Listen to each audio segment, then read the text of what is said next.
Halo, perkenalkan saya Irma Siti Rohima, peserta Lansar Batch 4 Bapekom 6 Surabaya.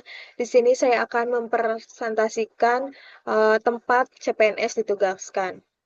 Yaitu saya sendiri, Irma Siti Rohima, ditugaskan di Balai Besar Pelaksanaan Jalan Nasional Jawa Timur, Bali. Di sini profil BPJN Jatim Bali, menurut Peraturan Menteri Pekerjaan Umum Nomor 1 Tahun 2025, di Pasar 87 dijelaskan bahwa Balai Besar Pelaksanaan Jalan Nasional berada di bawah dan bertanggung jawab kepada Direktur Jenderal Bina Marga. Selanjutnya, pada pasal 88 dijelaskan Balai Besar Pelaksanaan Jalan Nasional mempunyai tugas melaksanakan pemrograman, perencanaan, pengadaan, pembangunan, preservasi, dan pengendalian penerapan norma, standar, pedoman, dan kriteria bidang jalan dan jembatan termasuk konektivitas jaringan jalan sesuai dengan ketentuan peraturan perundang-undangan. Lalu untuk struktur organisasi, Balai Besar Pelaksanaan Jalan Nasional Jawa Timur Bali dipimpin oleh seorang kepala balai, yaitu Bapak Jafit Huryanto.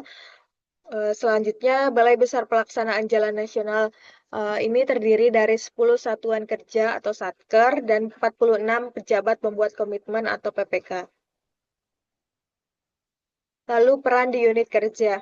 Saya ditempatkan di Satuan Kerja Pelaksanaan Jalan Nasional Wilayah 4 Provinsi Jawa Timur. Saya ditugaskan di bagian pengelolaan barang milik negara yaitu BMN. Tugas dan layanannya yang pertama itu pelaksanaan penatausahaan, pengelolaan, administrasi, dan akuntansi barang atau kekayaan negara.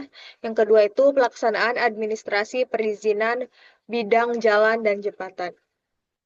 Standar layanannya yang pertama itu administrasi BMN tertib dan sesuai regulasi, di mana seluruh proses pengelolaan BMN, di sini pencatatan, penggunaan, pemanfaatan, penghapusan, hingga pelaporan dilakukan mengikuti peraturan perundang-undangan yang berlaku.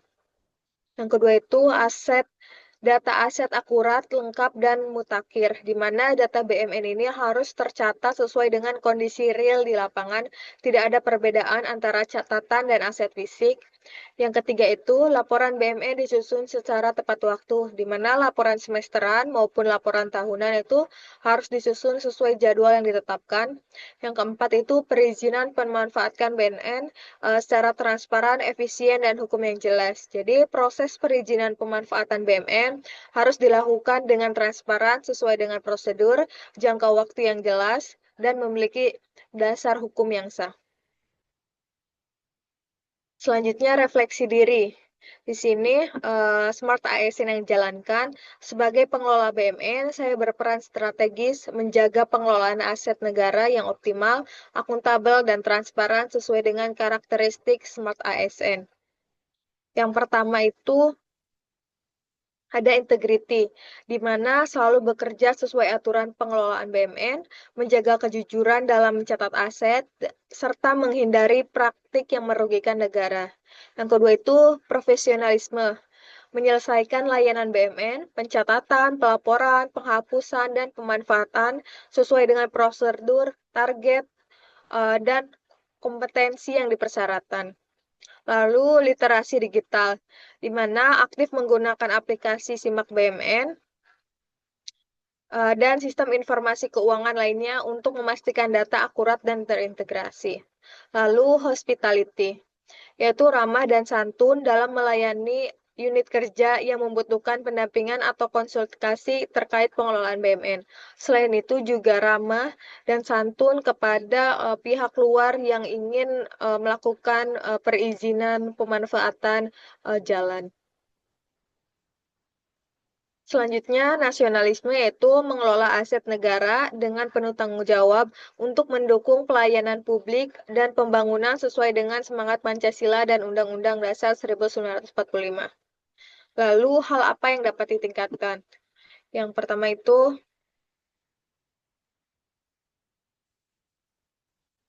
hal yang dapat ditingkatkan.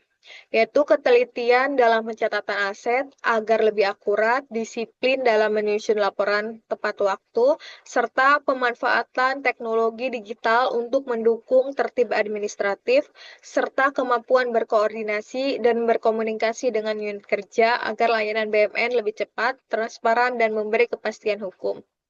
Selanjutnya, hal sederhana yang dilakukan agar kinerja layanan unit lebih baik, yang pertama itu pemanfaatkan teknologi.